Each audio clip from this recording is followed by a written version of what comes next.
A recent string of violence is serving as the backdrop for a new documentary. The violent problems seen through the lens are all too familiar for one local filmmaker.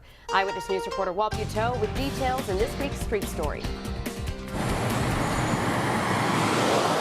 The memorials that mark the recent string of violence in Providence are the backdrop for Madeir Media's documentary.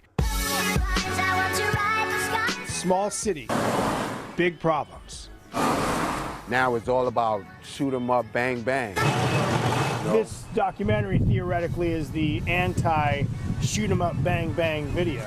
It's the try to live your life longer. What's going on around you? Grow up to be a grandfather. See your kids graduate from college. Let's holler at y'all for a second. On this day, their lens is focused on Public Street, where DeAndre Fields walked to work past the scene of a recent shooting.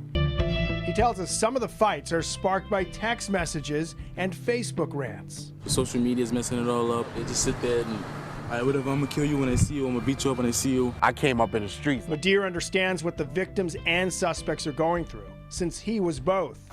Locked up in the ACI for dealing drugs a decade ago. I was moving so fast. Somewhere in my mind, I probably thought, yeah, I'm not gonna make it, but I don't care. You could have been memorialized just like that memorial over there. Absolutely. He talked with loved ones of victims who didn't survive, and also with community leaders like Broad Street barber Dwayne Boo Hackney.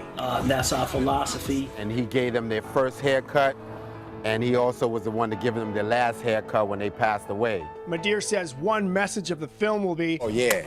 a life ending in prison or with your name on a memorial is part of the gamble of trying to make money dealing drugs. A parent's love is nothing more wealthier than that. I don't care what it is. It's still blood being shed on the streets. Mothers are still losing their kids. Kids are still losing their fathers.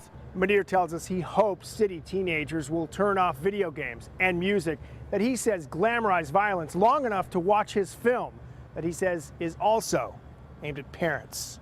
On Public Street in Providence, Walt Buteau, Eyewitness News.